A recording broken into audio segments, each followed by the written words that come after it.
At what was supposed to be a joyful family dinner, my daughter-in-law stormed in, calling my pot roast slop food for all our guests. My own husband said nothing, letting her treat me like a servant. I felt 47 years of marriage crumble. Then my son walked in. 3 words changed everything. Pack your bags. I'm glad you're here. Like, share, and let us know where you're listening from. The kitchen was Eleanor's sanctuary, a place where the scent of rosemary and slow-cooked beef always brought a comforting rhythm to her day. At 69, her hands still nimble, had perfected the family pot roast recipe over decades. It was meant to be the centerpiece for their annual family gathering, a tradition stretching back longer than Julian, her son, had been alive. 34 guests, a mix of relatives and Julian's business associates, were expected tonight. The table was set in the dining room, gleaming silver reflecting the soft glow of the chandelier, and a gentle hum of anticipation filled the air. Eleanor, wiping her hands on a floral apron, allowed herself a small, tired smile. The day had been long, but the satisfaction of a meal prepared with love was always worth it. That peace shattered the moment Serena, her daughter-in-law, burst through the kitchen doors. The sharp staccato clicks of her designer heels on the tiled floor were like gunshots in the quiet domestic space. Serena, a vision of polished indifference in a sleek black dress, didn't even glance at Eleanor. Her gaze went straight to the large steaming pot on the stove, her lips curling into a sneer. "What is this slop?" Serena's voice was a venomous whisper that carried the force of a shout. She didn't wait for an answer, her manicured finger pointing accusingly at Eleanor's pride and joy. "You seriously expect 34 important guests, clients of Julian's, to eat this peasant food?" Her eyes, usually masked by a veneer of sophisticated charm, were cold, piercing daggers. Eleanor felt a tremor of old, familiar shame ripple through her. This wasn't new. For 7 years, ever since Julian had married Serena, Eleanor had become accustomed to these verbal assaults, each one chipping away at her dignity. From the sunroom just off the kitchen, Arthur, Eleanor's husband of 47 years, sat in his favorite armchair, ostensibly reading the evening newspaper. The rustle of pages had been a familiar comfort, a background melody to Eleanor's cooking. Now, however, the trembling of the paper in his hands was evident, a tiny, telltale vibration that Eleanor knew meant he was hearing every word. And yet, he remained silent, hidden behind the newsprint, a shield against the confrontation. Eleanor's heart ached with a familiar blend of disappointment and a weary understanding. Arthur had once been a formidable presence, a man who wouldn't tolerate an unkind word directed at his wife. But time, or perhaps something else, had eroded that fire, leaving only a shell of quiet resignation. Serena, emboldened by Arthur's silence, stalked closer to the stove, her perfume, an expensive, cloying scent, filling the small space. "This won't do. Not at all." She turned her gaze to Eleanor, finally, a look of utter disdain. "You will rise at 3 a.m. You will prepare beef Wellington, lobster bisque, and for dessert, chocolate souffle. Each dish will be perfect. The guests arrive at 7 sharp. Do you understand?" Her tone brooked no argument, a command delivered with the icy authority of a queen addressing a servant. Eleanor felt the blood drain from her face. 3 a.m., beef Wellington, lobster bisque, chocolate souffle. These were dishes requiring precision, time, and fresh, high-quality ingredients, none of which were currently available in her pantry, let alone ready for a dawn preparation. The request was not just unreasonable. It was cruel, designed to break her spirit, to remind her of her place in Serena's meticulously crafted world. As if Eleanor's humiliation wasn't complete, Serena then glanced toward the sunroom, her voice raising just enough to carry to Arthur. "And Arthur, you'll need to mow the lawn at dawn. It's looking terribly unkempt. We can't have the guests seeing that, can we?" Her smile, when she turned back to Eleanor, was thin and triumphant. They were not just the parents of her husband, they were now, in her eyes, mere household staff, to be ordered about and disciplined as she saw fit. In that excruciating moment, standing in her own kitchen, facing her daughter-in-law's venom and her husband's silence, Eleanor felt 47 years of marriage crumble into dust. The weight of it, the profound shame pressed down on her, stealing her breath. She wasn't just tired, She was utterly, completely broken. She wanted to weep, to scream, to simply vanish from existence. But she had been taught to endure, to suffer in silence, a lesson she had learned too well.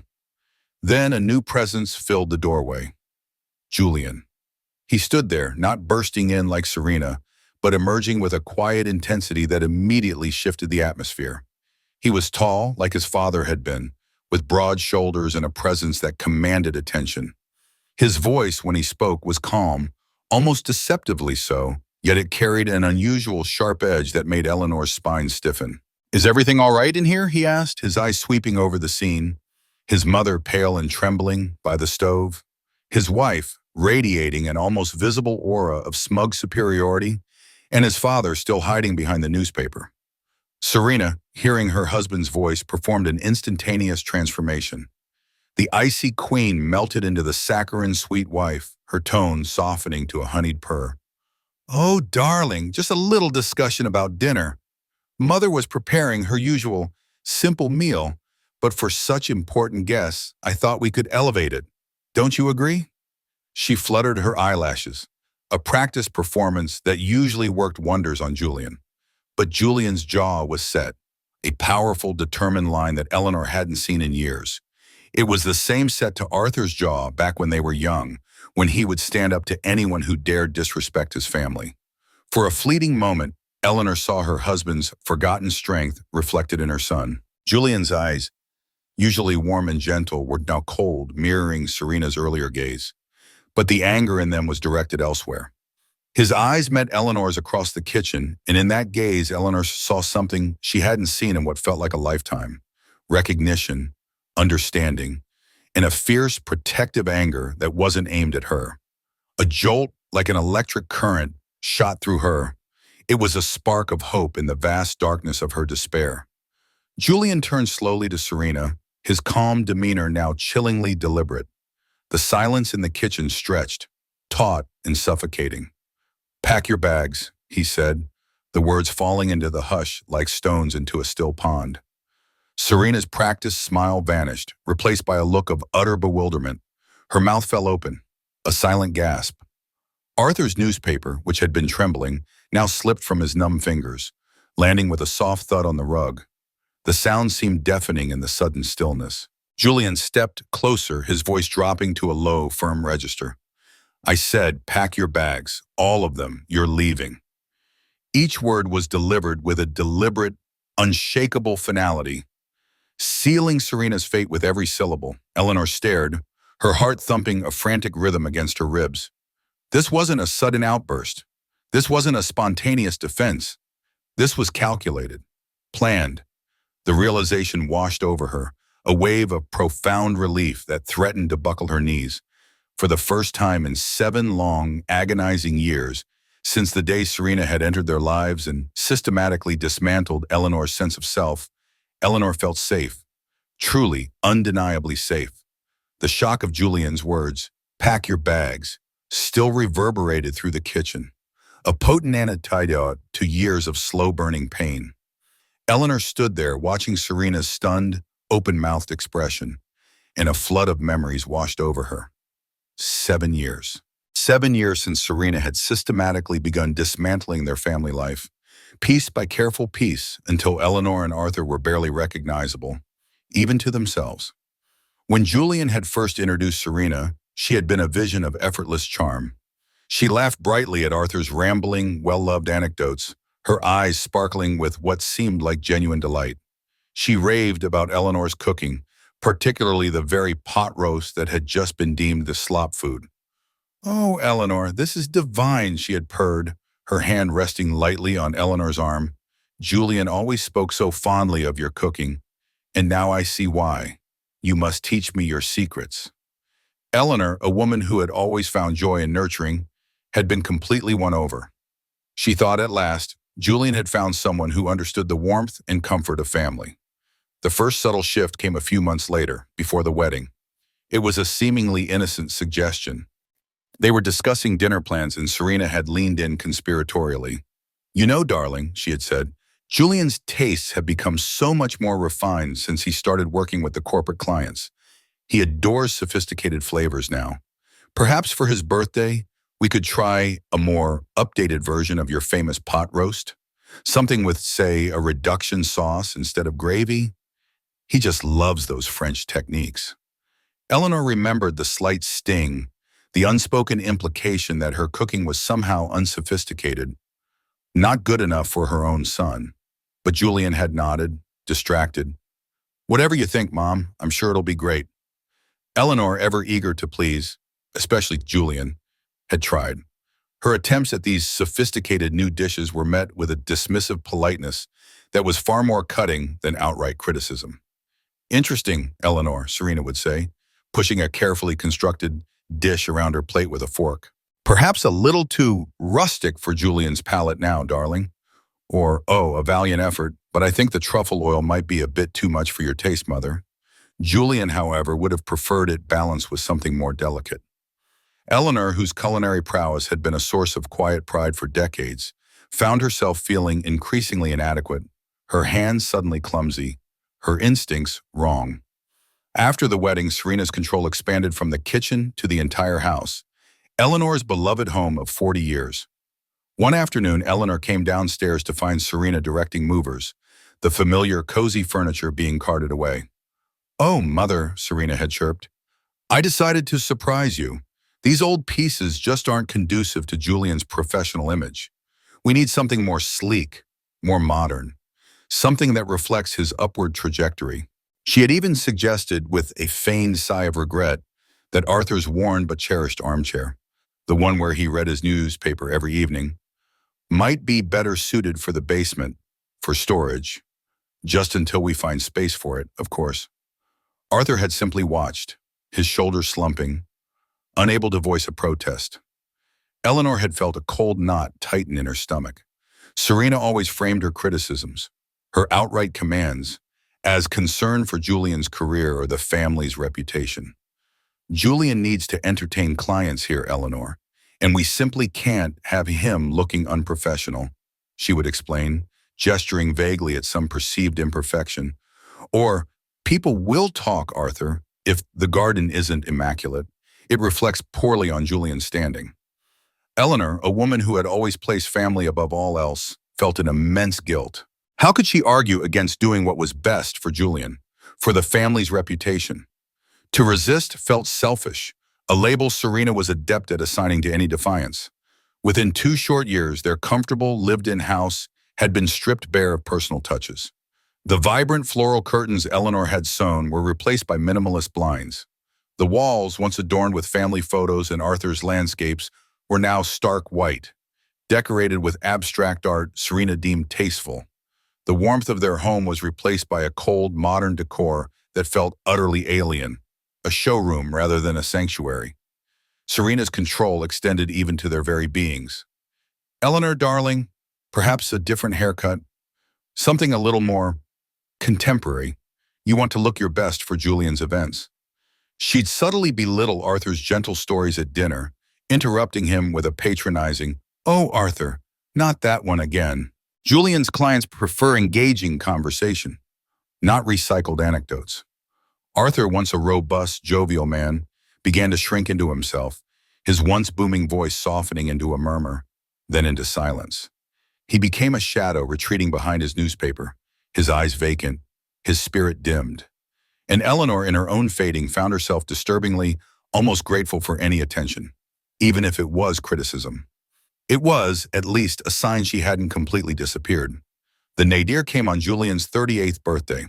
Eleanor, despite Serena's constant discouragement, had secretly prepared a small selection of his childhood favorites: miniature meatloaves, creamy mashed potatoes, and her apple pie. It was a defiant act, a desperate attempt to reclaim a piece of their past. But Serena discovered them, and in front of Julian and several of his esteemed colleagues, she had scoffed. "Mother, really? These are hardly appropriate for a sophisticated palate like Julian's. So terribly unsophisticated." And Eleanor, her heart breaking, her face burning with humiliation, had done the unthinkable. She had apologized. "I'm so sorry, Julian," she had murmured, her voice barely a whisper. I thought you might like them." That apology for making her son his favorite foods marked a profound, crushing realization of how much dignity she had lost. She was a hollowed-out version of herself. All these years, Eleanor had believed Julian was simply oblivious, too consumed with his demanding career to notice the slow, systematic demolition of his parents' lives.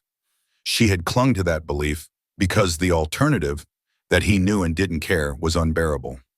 But as Julian's gaze had met hers moments ago, filled with that fierce, protective anger, a new, unsettling thought began to bloom. Had she misread him all this time?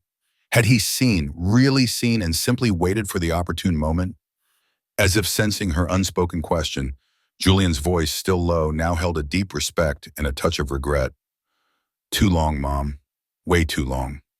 He confirmed it, not just his awareness, but the burden he had carried. And suddenly, Eleanor felt a fragile hope stirring within her chest. Gems. The atmosphere in the kitchen had thickened, charged with unspoken truths and the sudden, chilling weight of Julian's words. Serena, having momentarily recovered from her shock, fixed her narrowed gaze first on Eleanor, then on Julian. Her voice, no longer sweet, was laced with an edge of suspicion. "What are you two talking about? What's going on?" She demanded, a flicker of fear beginning to dawn in her eyes as she sensed the shift in control. Eleanor, still reeling from Julian's confession, "Too long, Mom, way too long," found herself studying her son's face with a new clarity. She saw the subtle signs she had dismissed for years as mere stress from his demanding career, the way his jaw would subtly tighten when Serena made a particularly cutting remark, the quiet distance he maintained from Serena, always just a little out of reach, a slight emotional buffer. She recalled the increasingly frequent phone calls, ostensibly about work, but always concluding with a casual, almost offhand question about her well-being, about Arthur's spirits, about their happiness. "Are you happy, Mom?" he'd asked once, his voice unusually soft. She had brushed it off then, but now the depth of his concern echoed in her mind. He hadn't been oblivious. He had been observing, gathering, weighing. A rustle from the sunroom drew their attention. Arthur, who had been a silent, almost invisible presence for so long, pushed himself up from his armchair. His movements were stiff, hesitant, as if his muscles had atrophied from disuse. He shuffled into the kitchen, his eyes, usually downcast, now fixed on Julian with a bewildered intensity. His voice, when it came, was raw, raspy, strained from years of silence, a sound that wrung Eleanor's heart. "Julian? What's happening?" Julian met his father's gaze, a profound sadness softening his features before they hardened again. "I'm fixing something I should have fixed years ago, Dad," he stated, his voice quiet but firm, carrying a weight of conviction that brooked no argument. Serena, her fear escalating into frantic desperation, lunged forward, grabbing Julian's arm. "Julian, darling, don't be ridiculous. What is this nonsense? We're a family. We can work through this. Every couple has disagreements. This is just a misunderstanding." Her words tumbled out, a cascade of frantic pleas, attempting to reassert the narrative she had so carefully constructed. Julian gently but firmly detached her hand. His gaze was cold, unwavering. "This isn't a disagreement, Serena, and we can't work through pretending that what you've done to my parents is normal. I can't keep quiet, not anymore. You've spent 7 years systematically destroying their self-worth. You've stripped them of their home, their passions, their dignity." Eleanor felt something inside her break open. It wasn't pain, it was a profound, almost dizzying sense of recognition. To hear the brutal truth, the very essence of her suffering, articulated so clearly, so powerfully, by her own son, was like a dam bursting within her. All the suppressed hurt, the quiet shame, the gnawing sense of inadequacy, was suddenly validated. She wasn't imagining it. She wasn't weak or selfish. It had been real, and Julian had seen it. Serena recoiled, her face contorted, a mask of offended innocence replacing her panic. "Destroying their self-worth? Julian, I was trying to help them, to make things better, more modern, more fitting for your position. They were stuck in the past, darling. Their decor, their cooking, their stories. It was all so dated. I was only trying to elevate them, to bring them into the 21st century. Her voice rose, becoming shrill, a desperate attempt to justify her actions, to twist her cruelty into kindness. Julian's eyes narrowed, a glint of steel in their depths. More like you, Serena. More ashamed of who they are. You wanted them to be a reflection of your own carefully constructed image, a convenient backdrop for your ambition. You didn't want to elevate them. You wanted to erase them. With a deliberate, unhurried motion, Julian reached into the inner pocket of his jacket and pulled out his phone. The gesture was stark, pregnant with a terrifying calm. He held it up, his thumb hovering over the screen. I want you to listen to something, he announced, his voice chillingly devoid of emotion, a stark contrast to Serena's agitated protests.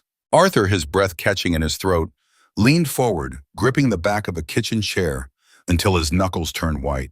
His eyes, wide with a mixture of apprehension and a nascent hope, never left Julian's face. Eleanor felt a cold dread creep up her spine, wondering what secret Julian held, what dark truth was about to be exposed. Julian pressed play, and then Serena's voice, crystal clear, amplified by the phone's speaker, filled the silent kitchen. But it wasn't the sweet, charming voice she used for Julian or the condescending tone she reserved for Eleanor. This was a voice dripping with cruel contempt, completely unvarnished. Honestly, they're like children, Julian, so pathetic. Eleanor practically thanked me for throwing away that dusty old recipe box. Her grandmother's, she said, as if I care. It was cluttering up the kitchen, making it look so terribly provincial. Eleanor's hand flew to her mouth, stifling a gasp. Her grandmother's recipe box. A battered wooden box, hand-carved, filled with generations of recipes, written in spidery ink on faded cards, smelling faintly of vanilla and spices. It had been a cherished heirloom, a link to her past, a tangible connection to the women who had come before her. She had searched for it frantically months ago, Serena offering only vague, dismissive comments about decluttering and misplacing things. Eleanor had even started to believe her memory was failing, that she had simply lost it. But now, hearing Serena's cold, triumphant confession, the truth slammed into her with the force of a physical blow. Serena hadn't misplaced it. She had deliberately, cruelly thrown it away, and then lied about it, enjoying Eleanor's confusion and distress. The metallic echo of Serena's recorded voice, casually confessing to destroying Eleanor's grandmother's recipe box, still hung heavy in the air. Before Eleanor could fully process that particular heartbreak, the recording continued, turning its cruel focus on Arthur. And Arthur, Serena's voice purred with a triumphant sneer, he's so easy. I told him his Vietnam War medals made the living room look like a hoarder's den, so tacky, he actually hid them in the attic. The Bronze Star, Julian's father, a war hero hiding his own valor because I subtly suggested it. Pathetic. A choked sound, a guttural gasp escaped Arthur's throat. It was as if he had been physically punched in the stomach. Eleanor glanced at him, her own anguish momentarily forgotten in the face of his pain. Arthur's face was ashen, his jaw slack, his eyes wheaty and vacant. His Bronze Star. His medals, displayed proudly for decades on the mantelpiece, a quiet testament to his service and sacrifice, had been tucked away in the forgotten corners of the attic. Eleanor remembered Serena's seemingly innocent comment, "Oh, Arthur, those old things are gathering dust. Perhaps they'd be safer tucked away for safekeeping?" Arthur, ever agreeable, had simply nodded, convinced by Serena's feigned concern. Now the realization that he had been manipulated into hiding his own badges of honor, convinced to feel shame for his proudest moments, struck him with the force of a tidal wave. Serena's recorded voice, utterly devoid of warmth or empathy, continued its chilling monologue. Julian has no idea. He thinks his parents are just getting old, maybe a little set in their ways. He doesn't realize how I've trained them, made them docile, silent, just what I needed. They're like little puppets now, dancing to my tune. The phone went silent. The last word, tune, lingered in the suffocating quiet of the kitchen, an indelible stain on the air. Eleanor could hear her own heartbeat, a frantic drum in her ears, mirroring the chaotic thrum of emotions within her. The shame, the anger, the profound betrayal, it all coalesced into a cold, hard knot in her stomach. Serena, her face completely white, her eyes darting between Julian and his parents, desperately tried to conjure an explanation, a defense. My son, Julian, that was just me venting to a friend. You know how women talk, exaggerating, blowing off steam. You can't take those things seriously. Her voice was shrill, teetering on the edge of hysteria, but the conviction was gone, replaced by a raw, naked fear. Julian turned on her, his face a mask of controlled fury, his eyes burning with an intensity that made Serena instinctively take a step back. Venting, Serena? You were boasting, bragging about how you systematically dismantled their lives. You stripped Mom of her joy in cooking, her family history. You shamed Dad into hiding his military service, his very identity. You rearranged their home, their memories, their entire existence to suit your own image. This wasn't venting. This was psychological manipulation, calculated cruelty, meticulously executed over 7 years. Eleanor looked around her kitchen, seeing it now through new eyes. The stark white walls, the minimalist appliances, the absence of the familiar clutter that spoke of a life lived. She remembered the vibrant, hand-painted tiles that had once adorned the backsplash, replaced by cold gray stone. The cozy breakfast nook, a haven for morning coffee, now a sterile, unused space. Every missing item, every cold, modern surface, suddenly screamed Serena's triumph, her complete dominance. Julian's gaze softened momentarily as he looked at his parents, then hardened again as he turned back to Serena. But it wasn't just the emotional abuse, was it, Serena? It wasn't just about making them feel small and insignificant so you could feel powerful. This was always leading to something bigger, wasn't it? Serena's face crumpled. No, Julian, please, I'm sorry. I'm so sorry. I'll change, I promise. I'll bring back the recipe box. I'll find Arthur's medals. I'll fix everything. I'll make it right. Just, please, don't do this. Her pleas were desperate, laced with genuine terror now. Julian ignored her, his eyes fixed on his parents, an expression of profound guilt warring with grim determination on his face. He took a deep breath and then dropped the final devastating bombshell.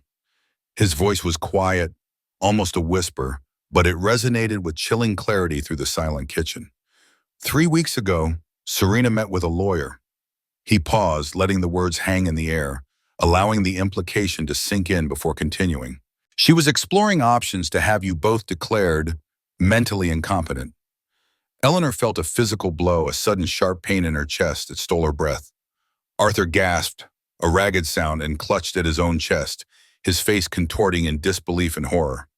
Her plan, Julian continued, his voice heavy with condemnation, was to move you both to a care facility, a home for the elderly, and of course to gain power of attorney over your finances and over your medical decisions, over everything. Committed? Arthur's voice was a raw, choked whisper, his eyes burning with a sudden, resurrected fire. He staggered forward, pointing a trembling finger at Serena. You were going to have us committed? The anger, dormant for so long, flared in his eyes, hot and fierce. Serena flinched, shrinking back. No, Arthur, I was just exploring options. I was worried about you both. You seemed so diminished, confused sometimes. I was just trying to do what was best. Diminished? Arthur retorted, his voice gaining strength with each word, a roaring defiance that startled even Eleanor. We seemed diminished because you spent 7 years making us feel worthless in our own home, Serena. You systematically, deliberately stripped us of everything we held dear, and then you planned to institutionalize us and take everything else. His chest heaved, his face red with a righteous fury that Eleanor hadn't seen in him for decades. If you're finding this story as gripping as I am, please do me a favor. Take a moment to hit that like button, share this video with your friends, and subscribe so you don't miss the next parts of this incredible journey. Your support helps me share these stories with a wider audience. Now, back to Eleanor's story. Arthur's furious retort, the blazing anger in his eyes, was a beacon in the suffocating darkness of Serena's betrayal. Eleanor watched him, then turned her gaze back to Serena. The shock and hurt began to recede, replaced by a cold, crystalline clarity. She saw Serena for exactly what she was.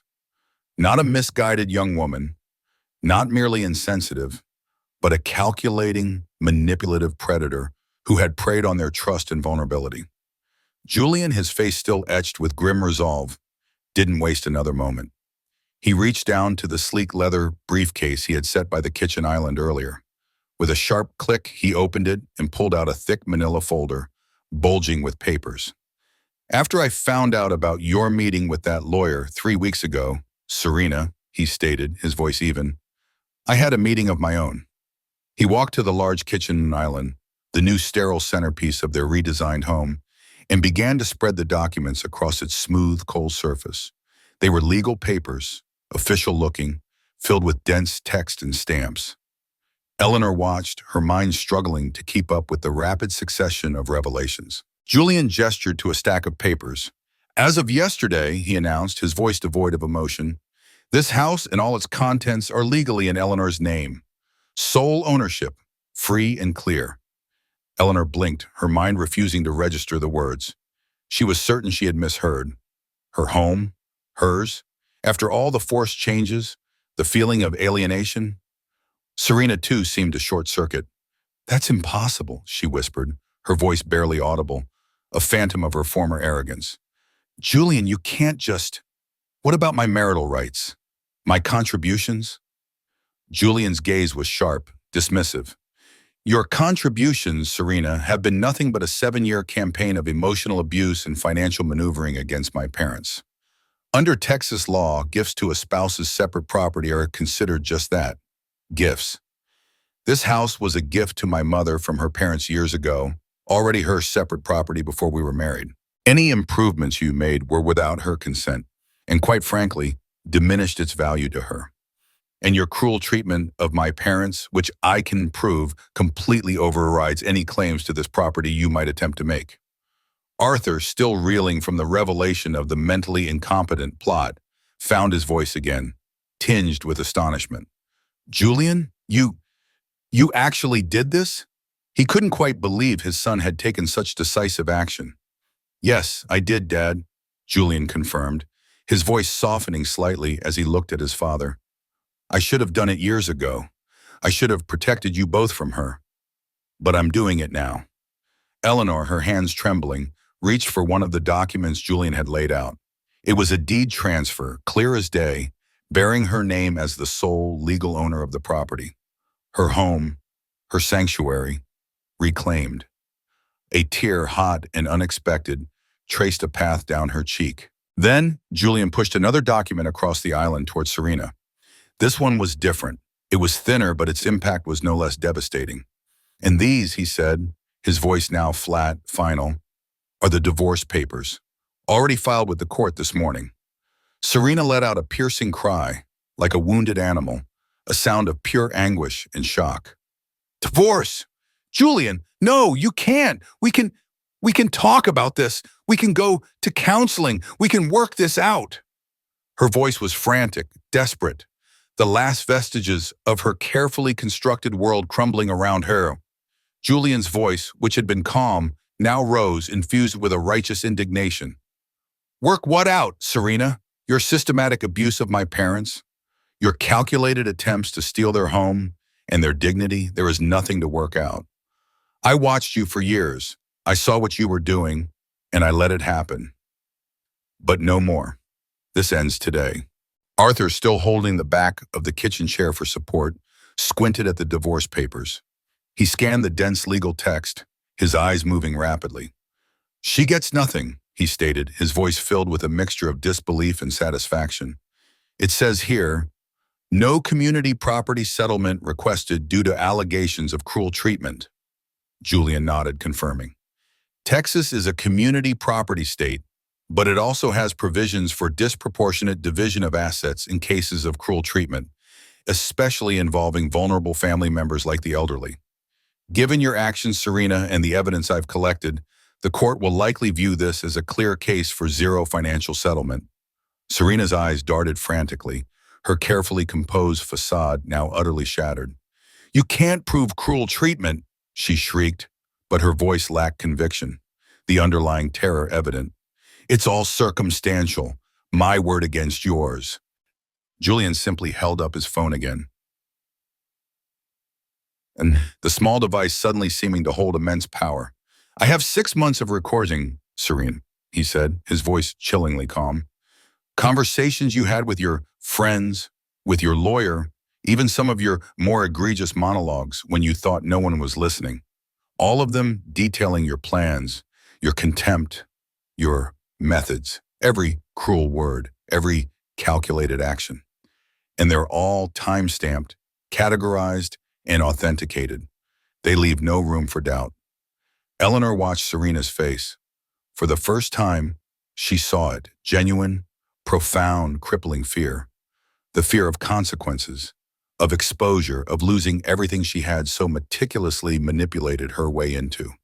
Serena stumbled back, clutching her chest, her carefully applied makeup smeared by the tears now streaming down her face. Julian, please, I love you. I swear.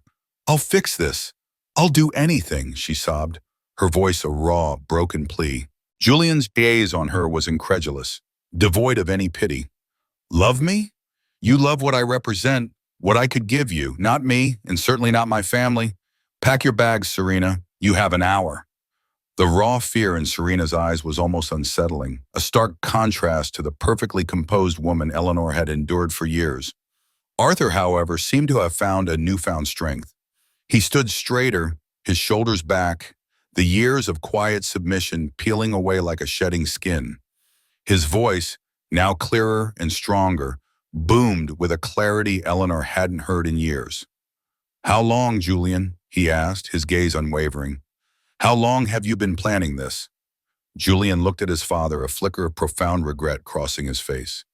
Since I first started noticing the real Serena, Dad.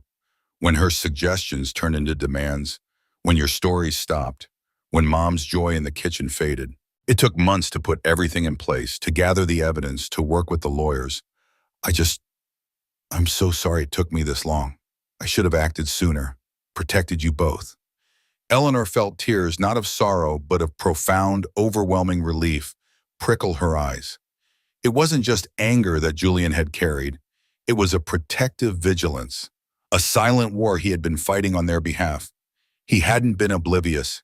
He had been quietly, meticulously, preparing to reclaim their lives. Serena, however, was far from accepting defeat.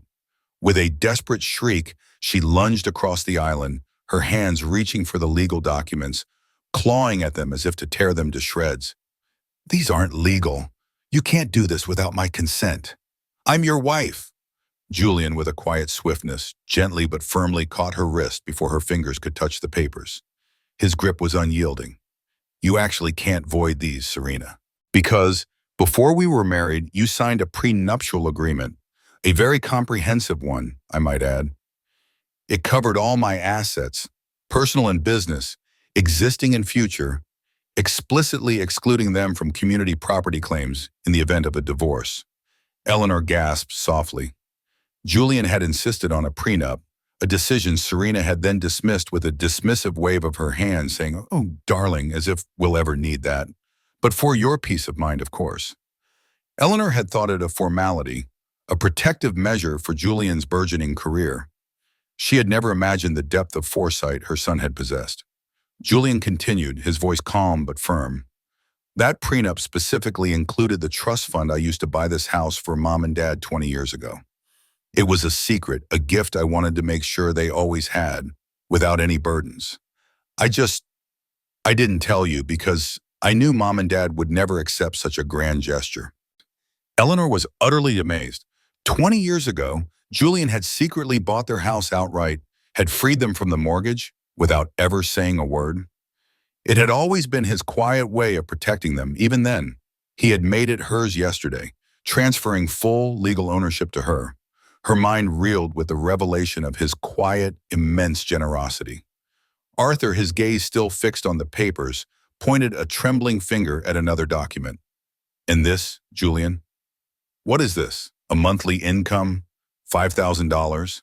His voice was laced with disbelief. It's an annuity I set up for you both, Dad, Julian confirmed, his voice gentle. A guaranteed income, tax-free, for the rest of your lives. To ensure you're both comfortable, secure, and never have to worry about anything again. to compensate for all the worry I put you through. Eleanor's hand flew to her mouth. $5,000 a month, on top of owning their home free and clear? The financial security was overwhelming, almost incomprehensible. "Julian, that's too much," she whispered, tears blurring her vision. "It's what I should have done sooner, Mom," he insisted, his eyes meeting hers, full of a fierce love and deep regret. "It's not too much. It's what you deserve." Serena stared at the papers, her eyes wide with horror, the meticulously crafted plan of Julian to protect his family finally dawning on her. He had thought of everything, every single contingency, every legal loophole, every financial detail. He had built an unassailable fortress around his parents. Julian's gaze hardened again as he looked at Serena. "The locks on the house were changed this morning, Serena. You are no longer welcome here. Your belongings will be carefully packed by a moving service I've arranged and delivered to an address of your choosing. You have 1 hour to gather any personal items you absolutely need tonight. After that, the security system will be fully activated and you will not be able to re-enter." Eleanor felt a flutter of fear at his words, a cold dread of Serena's potential violent reaction. This was it, the final irrevocable step. Serena snapped, a guttural scream ripped from her throat. "How dare you? I am your wife. I built your career. I honed your image. I helped you become the man you are today. I deserve half of everything." She shrieked, her face contorted with rage, spittle flying from her lips. Julian dismissed her claims with a shake of his head. "My career, Serena, was built on my hard work, my intelligence, and the values instilled in me by my real family. My image was always my own, not something you crafted. You were a distraction, an obstacle, and ultimately a detriment." "Those recordings won't hold up in court," Serena threatened, her voice hoarse. "They're illegal. You can't just record someone without their consent." Julian's response was chillingly calm. "In Texas, Serena, we operate under a one-party consent law. That means if one person in the conversation knows it's being recorded, it's perfectly legal. And I assure you I knew. Every single time." Eleanor watched Serena, whose beautiful, carefully constructed facade had completely disintegrated. She was now a weeping, screaming wreck, her face blotchy, her mascara running in black streaks down her cheeks. A strange, unexpected wave of pity washed over Eleanor. But it was fleeting, sterile. There was no room for forgiveness, not after what she had endured, not after what Julian had uncovered. Serena, a crumpled heap of designer fabric and raw emotion, was sobbing uncontrollably. Eleanor, despite the years of torment, felt a flicker of her old compassionate self. "Serena," she began, her voice softer than Julian's, "perhaps you should sit down. We can get you some water." But the offer of kindness only fueled Serena's rage. Her head snapped up, her eyes blazing through a mask of smeared makeup. "Don't you dare pity me, you pathetic old woman. You and your weak husband are nothing. You deserved everything I did to you. You're just pathetic parents, an embarrassment to Julian's success." Arthur, who had been listening to her tirade with a simmering intensity, stepped forward. His voice, now fully restored, resonated with a deep, steady strength that made Serena flinch. "No, Serena," he said, his gaze firm and unyielding. "We are not pathetic. We are strong. Strong enough to build a life, a family, a home filled with love. And I was not weak.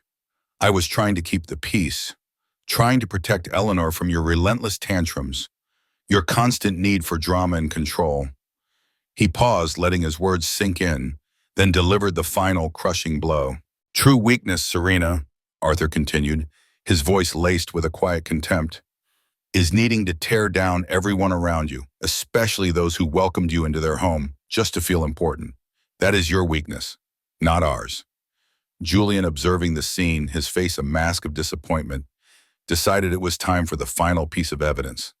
"There's one more thing," he stated, his voice quiet, almost a whisper, but it cut through Serena's ragged sobs. He pressed play on his phone again.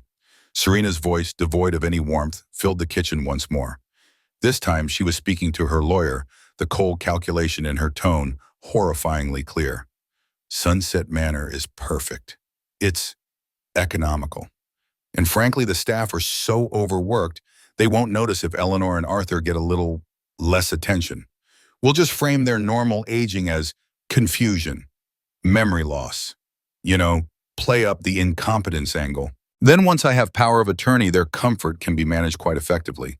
And darling, you should see how much money they're sitting on. Their retirement accounts, that old savings bond portfolio. It's quite a substantial sum. Eleanor's blood ran cold. Sunset Manor, she knew the place.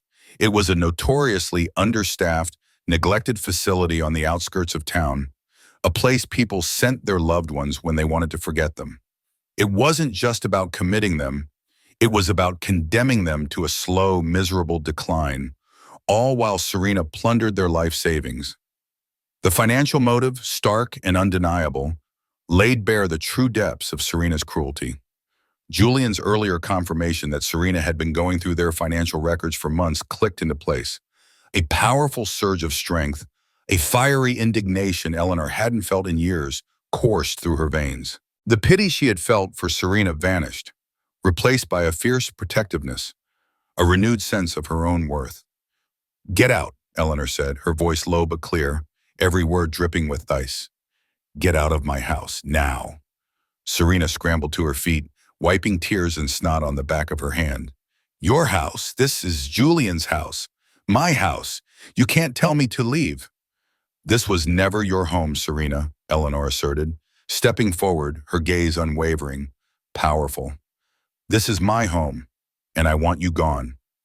Julian, seeing the transformation in his mother, made a quick call on his phone. "Yes, the moving company. Can you send a crew immediately?" 2 hours. Pack everything in Serena's closet and bathroom. No, only her personal effects. No furniture, no decorations. Just her clothes and toiletries. Everything else stays. He hung up and looked at Serena. "They'll be here in 2 hours. You can either be packed and ready to go, or they'll pack it for you and you'll be escorted out." Eleanor then looked around at the cold, modern kitchen, the sterile living room Serena had imposed on them. "And Julian," she said, turning to her son, her voice firm, "I want my house back. I want my old furniture, my photos, my comfortable things. I don't want any of her expensive cold decorations here. Get rid of all of it." Julian smiled, a genuine warm smile that reached his eyes for the first time that evening. "Already handled, Mom. I knew you'd feel that way. When Serena was busy selling off your old furniture, I had a storage unit filled with some of your cherished belongings. Your photos, Dad's military display case, even your grandmother's recipe box." Eleanor's breath hitched. "My recipe box?" she whispered, hope blooming in her chest. Julian nodded, pulling a small, beautifully crafted wooden box from his briefcase. It was a replica, exquisitely made, but inside, tucked neatly, were laminated cards. I had every single recipe photographed and reproduced. "They're all here, Mom." Eleanor gently took the box, her fingers tracing the familiar script on the cards. Tears of pure, unadulterated joy streamed down her face. Her recipes, her history, restored. Serena, seeing her last hope fading, lurched towards Julian again. "Julian, please, I love you. Give me a chance. I can change. We can save our marriage." Julian's voice was like steel. "Save our marriage. Serena, you were planning to have my parents declared incompetent, to steal their life savings, and to put them in a neglected care home. That's elder abuse, a felony with significant prison time. Our marriage is over, permanently." The word prison hit Serena like a physical blow. She collapsed into a nearby kitchen chair, her composure completely shattered, her face drained of all color. The terror in her eyes was palpable. Julian turned to his parents, his expression serious. "Serena has done immense damage to you both. While the law is clear, and I have all the evidence for a conviction, ultimately, she hurt you the most. What do you want to happen to them?" Eleanor looked at Serena, a shudder running through her. The need for revenge had evaporated, replaced by a profound weariness. She just wanted this nightmare to end. "I want her gone," she said, her voice steady. "Gone forever. I don't want to see her face again. If she disappears, truly disappears, and never contacts us again, then I don't want the police involved. I just want peace." Julian looked at Arthur, who nodded slowly, his eyes meeting Eleanor's in silent agreement. All right, Julian said, turning back to Serena, his voice firm, resolute. That's their decision. You will disappear. You will never contact us again, under any circumstances. If you do, even a single text, a phone call, an email, I will press every single charge for elder abuse and psychological torment. And with the evidence I have, you will go to prison. Do you understand? 3 months later, a warm September morning sun dappled through the leaves of the old oak tree in Eleanor's garden. She sat on her favorite wrought iron bench, a cup of steaming tea in her hands, watching Arthur. He was meticulously tending to a row of robust tomato plants, their green leaves bursting with ripening fruit. His movements were slow, deliberate, a quiet rhythm that spoke of peace and purpose. A few weeks after Serena's swift and ignominious departure, Arthur had made a shocking discovery. As he tried to revive the neglected garden, he noticed the soil was unnaturally dry, almost saline. Lab tests confirmed his suspicions. The soil had been systematically poisoned with salt, deliberately killing off everything that grew. Serena's final, petty act of spite. But Arthur, with a renewed vigor, had dug out the old soil, replenished it, and replanted everything from scratch. Now the garden bloomed, a vibrant testament to resilience. The house, too, truly felt like home again. The sterile modern decor Serena had imposed was gone, replaced by the warmth of their cherished memories. Eleanor's grandmother's delicate china now gleamed in the refurbished display cabinet. Arthur's Vietnam War medals, polished to a brilliant shine, hung proudly above the fireplace, each one a silent ode to his courage. Family photos, capturing decades of joy and laughter, adorned the walls, a visual chronicle of their lives. Eleanor's heart swelled as she looked at the meticulously restored recipe box, a perfect replica of her grandmother's, sitting on the kitchen counter. Julian had done such a remarkable job preserving every handwritten note, every faded stain, every loving detail. It filled her with joy, a profound connection to her past, a reminder of who she was. Julian still carried a visible guilt for waiting so long, for allowing his parents to endure Serena's abuse for 7 long years. He expressed it often, his voice heavy with self-reproach. But Eleanor, with a newfound wisdom, would simply place her hand on his arm and say, "Sometimes, my dearest, the people who love us most need time to find the courage to act. And you found it, Julian. You saved us." Arthur had transformed dramatically. The shadow he had become had vanished, replaced by the jovial, storytelling man Eleanor had married all those years ago. He laughed often, a hearty, booming sound that filled the house. He volunteered at the VFW, sharing his war stories with fellow veterans, proudly wearing his bronze star on his lapel. He told Eleanor, his eyes shining, "I forgot who I was, Elle. For a long time, I just forgot." Eleanor would simply squeeze his hand, a silent affirmation. "But we both remembered, my love.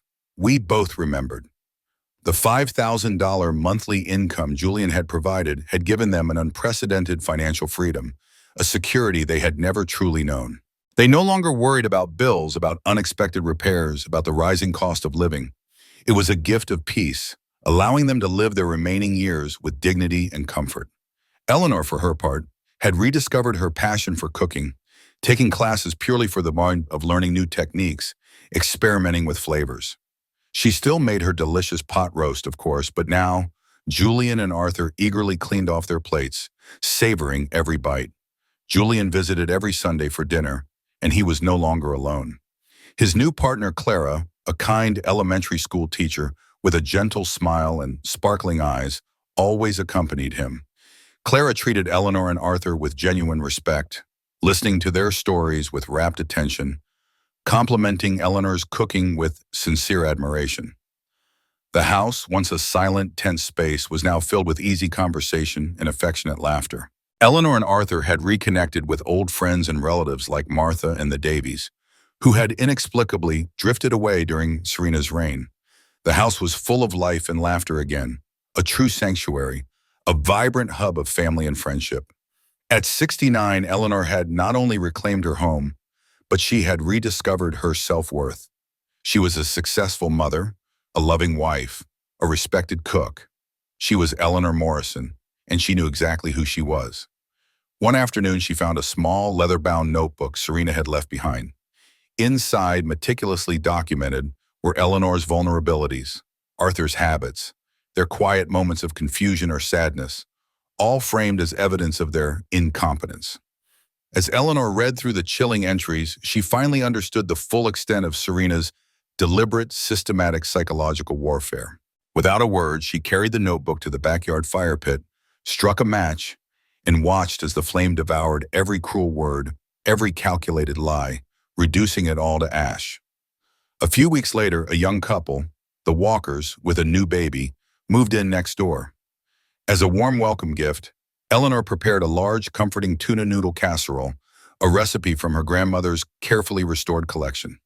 As she carried it across the lawn, the scent of cheese and noodles wafting in the autumn air, she felt her grandmother's approving presence beside her, a gentle hand on her shoulder.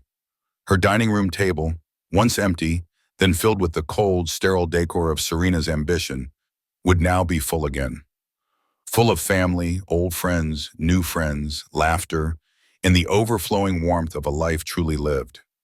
As she returned to her kitchen, Eleanor caught her reflection in the window. She stood taller, her eyes clearer, radiating a quiet confidence. She saw a woman who knew her own worth, a woman who had weathered a storm and emerged stronger, brighter. "I am Eleanor Morrison," she whispered to her reflection, her voice firm and clear. "And this is my house, my kitchen, my life." The word that resonated most in her heart was peace. It was, she realized, the sweetest victory of all, a woman who remembered her worth.